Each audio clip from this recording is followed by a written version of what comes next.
Squawk Box here on CNBC Live from the NASDAQ market site in Times Square. I'm Joe Kernan along with Andrew Ross Sorkin, Steve Leisman. Join us on set. Lease-mania. The Lease Maniacs are happy. He's bringing us a very special interview with the president, James Bullard, president of the St. Louis. We got a vice president later. We're headlining you first. Huh? Jim. Rightly so. Rightly so in your Yeah. view. All right. We're going to speak to him in just a second. The Dow's below. The Dow is down for the year now. That is a staggering fact because January was so good. Yep. Maybe that will make the Fed happy. Hopefully. We'll ask Jim in a second. U.S. Equity futures, right? That's my first question. Oh, great. No, it's good. You're right. Don't give it Joe, away. mind meld. Right. Don't give it away. No, it's okay. Great it's okay. minds. Great minds. U.S. equity futures today are just barely in the red. In fact, it's mixed. The NASDAQ is actually up. We'll look at Treasuries.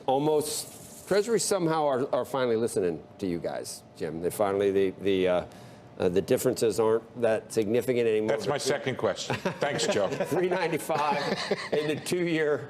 And in fact, the equity markets seemed to listen a little more yesterday, or at least perked up. Take a look at oil. If we get that below 70, will you be happy? Will that help? Is that your next question? It's one of the questions. 76 down 70 cents. And then Bitcoin at one point was below 24,000. It is a risk-off environment we find ourselves in as of yesterday, but it's managing to hold above 24,000. We want to get right to our big interview. Steve Leisman is here. Oh, my goodness. Steve. Yeah. Oh, yeah, me, right. Good morning. Good morning, Joe. Let's get right to Jim Bullard, St. Louis Fed president. Jim, Joe kind of did a little curtain raise on what I want to ask, which is the market down 700 points yesterday, but more importantly, bonds. What a month for bonds. Yields are up 60 basis points on the 2-year, something like that on the 10. Does that make you happy? Make me happy. I To don't know. see yields rising, stocks falling, a tightening of prices stuff. I think one thing that has happened is that the news has just been that the U.S. economy is stronger than what we previously thought, and you certainly see that in the blowout jobs report. Unemployment ticking down, not up, at a 50-year low. Job openings 2 to 1 compared to workers searching for work. Other indexes, the labor market, very, very strong. Claims still very low. So I just think you have a very strong labor market combined with more momentum coming out of the second half of 2022 than we previously thought. So that adds up to markets wanting to price in a tougher road ahead for inflation in disinflation in 2023, and I think that's basically the repricing that's going on right here. Are you repricing as well? Among the reasons why you became of note recently was your Taylor rule graphs that showed a range of 5% to 7% for an upper range for the Fed funds rate. Is that still where you're at in terms of the possibility? I know these were equations and thought exercises you did, but they haven't turned out to be totally theoretical. Yeah, I think the 5%, I think we are going to have to get north of 5%. Right now I'm still at 5 3/8. Joe, we're going back to eighths. Wow. Yeah, I don't. 5 3/8. So 5 3/8 is fine. 7. Well, wait, let's hear that. Let's hear it. 5 3/8. So we got a little ways to go here, and I've argued that, hey, let's get to where we want to go, and then from there we can see how the data come in. Let's hope that we get disinflation in 2023, but right now it came in hotter than we thought. I don't think Steve meant we don't. We're not asking if you're happy, you're sad, or joyous, or depressed. We don't care about it. We're just wondering whether that indicated yesterday that maybe you're making some progress in the Fed in what you're trying to do. I mean, number one, you probably don't like the wealth effect of higher stock prices. We've talked about that many, many times. And number two, maybe you're starting to see the consumer not quite as frothy as he was with, Home Depot. Based on Walmart? But that, Walmart even said similar things. things. From Walmart, consumers are trading down. Yeah. And they're benefiting. That's what I heard from Walmart. That sounds like a disinflationary process. So I would take that as a good sign. Right. because that's how you are happy. That's how the disinflation is going to occur. Well, but it's those firms that are too nonchalant about their price increases are going to lose market share, and they're going to possibly forever, possibly even go out of business. But I think our problem, and it's not our problem, every morning we are looking and trying to say, is the bad news, or is the bad news good news? And it's all like a psychological, what are you, it's really, we're all trying to channel whatever is in your brain, and you and Jay Powell and everybody else. And so when we see bad news like that, which is ostensibly bad news, is that actually good news? The Walmart fourth quarter was good, right? Yeah. Just to be clear. Okay. So they gave. But in terms of guidance, with their outlook was or the Home Depot piece, or I don't know. Go through the list. I mean, this is why you get paid the big bucks. You have to interpret these different companies and see if it's idiosyncratic or the economy as a whole. We're trying to make good policy for the economy as a whole. I think that means get inflation down in 2023. Let's get this down, put this problem behind us, get back on the balanced growth path for the. But when you see layoffs in Silicon Valley, for example, the headlines on just. I just described a labor market that is one of the best in the post-war era. Right. But we So 5 weeks in a Silicon row. Valley hired a bunch of people and then laid off some, but not compared to the amount We wish that they that hired. you didn't have to try to have, orchestrate unemployment rising to get where you want to get with inflation. Okay, I'm not the Phillips curve guy, so I'm not in that camp. I think we can get disinflation with a strong labor market, but we'll have to be credible in our policy, and we'll have to react to data as it comes in. Do you ever feel like you could become a supply sider? I mean, do you ever feel like, I wish we had less regulation, I wish we did more energy development, I wish we did all these things to work on the supply side instead of just trying to hurt demand? It seems, I wouldn't want to run a country trying to hurt, I wouldn't want to cure high oil prices by killing demand around the globe. I love supply side, of course. It's great stuff. Are you seeing any progress? I think we're still in the low productivity growth regime, which means we haven't really broken out of that. You have all this technology that you would think is going to lead to higher productivity. Let's hope that happens going forward. A big productivity boom would help us a lot, but I'm not sure it's there yet. Jim, you talked about this being a year to get in front of inflation and get inflation under control. Sounds like you're a little bit at odds with the center of the committee in the sense that you are still in the front-end loading part of the rate hike cycle, which is you want to do more now. You had said that you wanted to do 50 at the last meeting, and you're considering 50 at the upcoming meeting. What goes into that decision, in your opinion? Yeah, I think that, it has become popular to say, well, let's slow down and feel our way to where we need to be. But we still haven't gotten to the point where the committee put the so-called terminal rate. I don't think you should really call it terminal rate, but get to that level and then feel your way around and see what you need to do, so that the next move, you'll know when you're there when the next move could be up or down. Right now, we've got trajectory markets are pricing, upward movement, so we're evidently not at the level that would be the right level for the situation. So we have a terminal rate right now, it looks like, of 5.33, which I guess you think is about right, but then they're showing some tweaking towards the end of the year of rate cuts, and even more rate cuts next year. Is that today? I thought they pushed out some of the rate cuts till next year. No?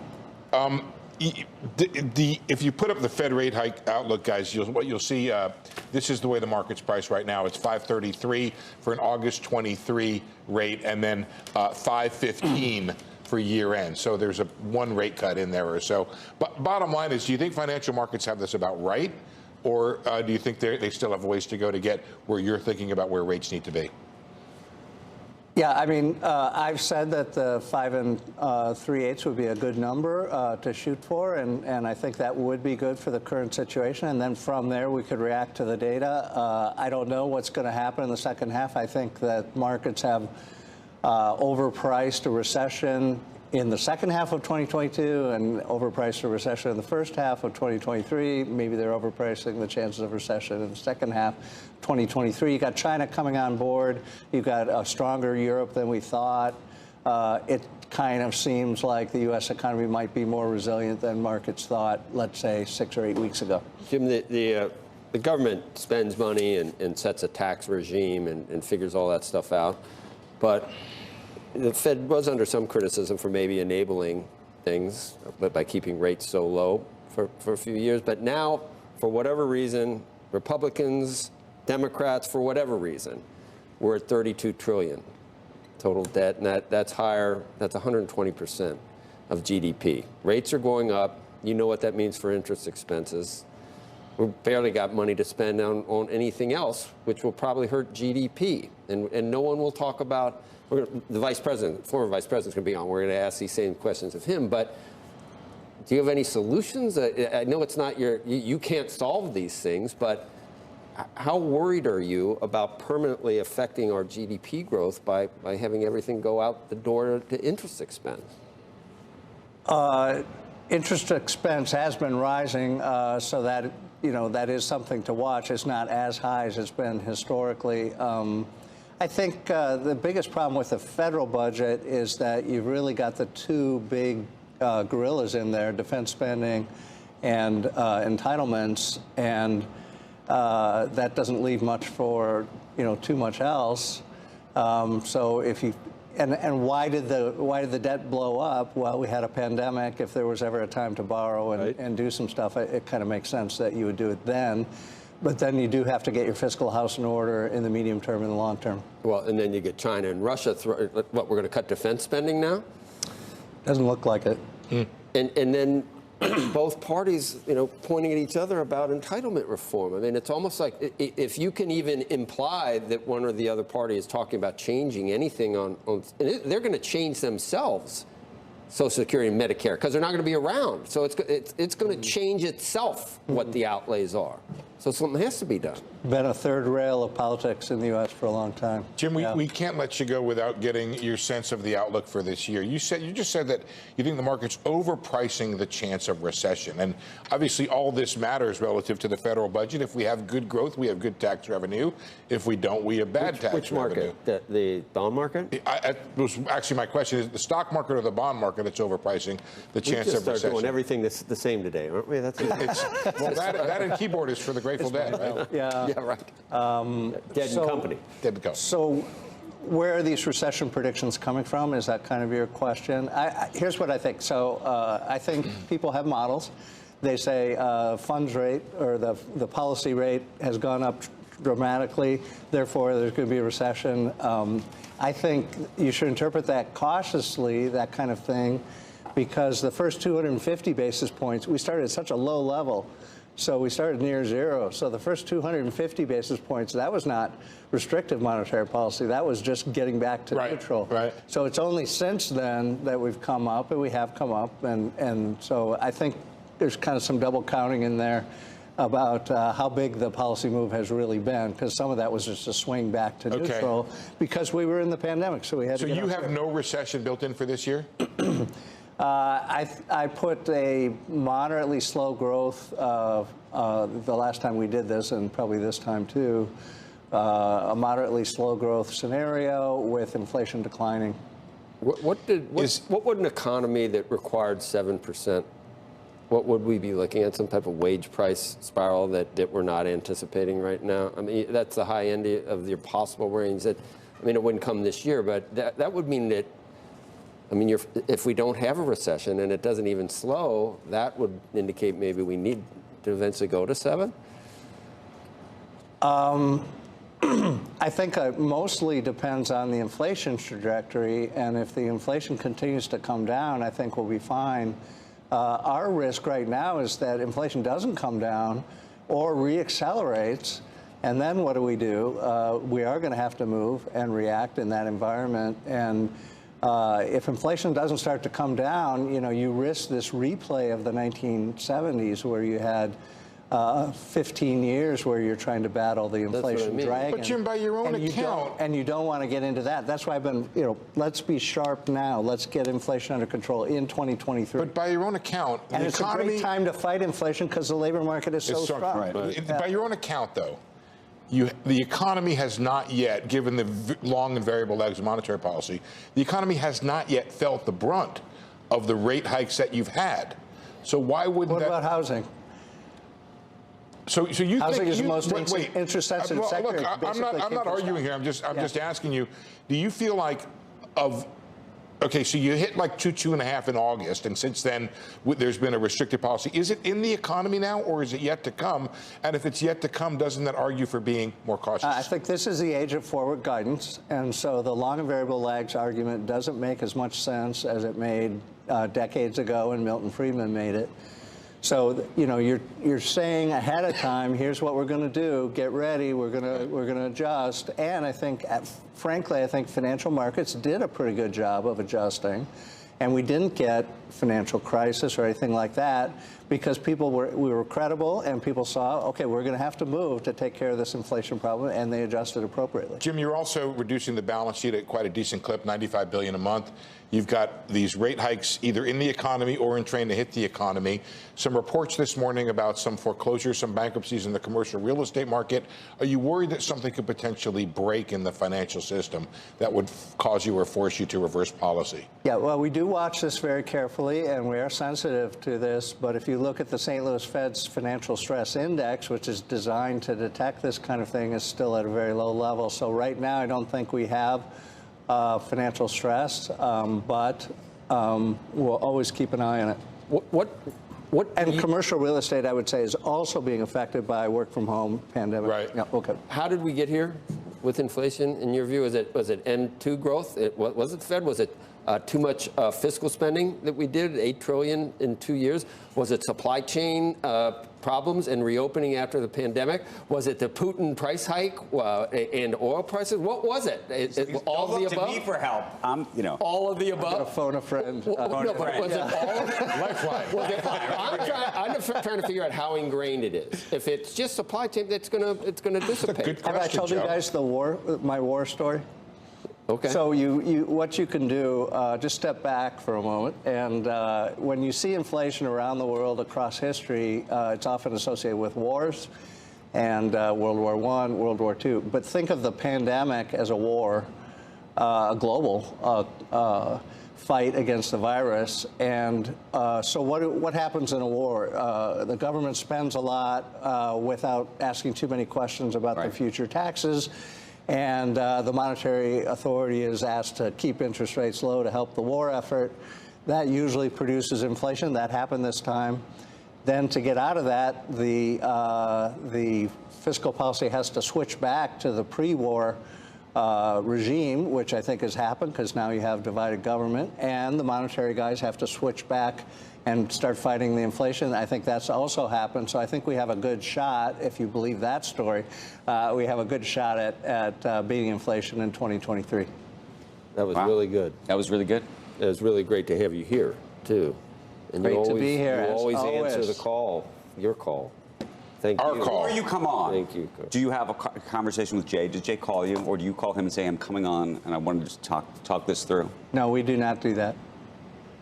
Did he ask for an autograph from Andrew or anything, or a signed copy of Too Big to The chair does a Fail? good job of having regular communication around with the committee ahead of the meeting, but we don't talk ahead of interviews and stuff. How do you feel about As Lael you know, they're Brainerd taking this new job, by the way? I think she'll do a great job. She's very talented, and she'll do a great job. What job is more, we were talking about this, which is the more important job right now in the world? I would have thought actually seeing where she was actually more important. It's a tough job, the NEC, and I know she'll do a good job with it. But you got the mix in there of foreign policy and economics and politics and a lot of politics. So she'll be very good. Have you met Austin a few times? Oh yeah, I know Austin. Yeah. Fairly well. Yeah. Did he complain that I didn't buy him his tacos yet? He didn't mention it. He did, yeah, I know that. I know you think that's top of mind for him, but He's been quietly silent since he got this big job, which is good. Good for me. I can watch. Jim Bullard, thank you, sir. All right, Steve thanks Leishman, very thank you for much. bringing us that fabulous interview. Thanks for helping. The least I did maniacs more. are. You did more, yeah, that's more. true. I just talking to Andrew at the time, Joe. Coming up, Upset. we're going to talk boardroom leadership, tech layoffs, and recession concerns with DocuSign chair Maggie Wilderotter, and then a special interview with former Vice President Mike Pence is going to be at the table. That interview starts at the top of the 8 a.m. hour. We got so much coming up. Don't go anywhere. Aflac trivia question. In honor of National Margarita Day, what year was Jimmy Buffett's hit song Margaritaville released? The answer when CNBC Squawk Box continues. Aflac trivia question. In honor of National Margarita Day, what year was Jimmy Buffett's hit song Margaritaville released? The answer, 1977.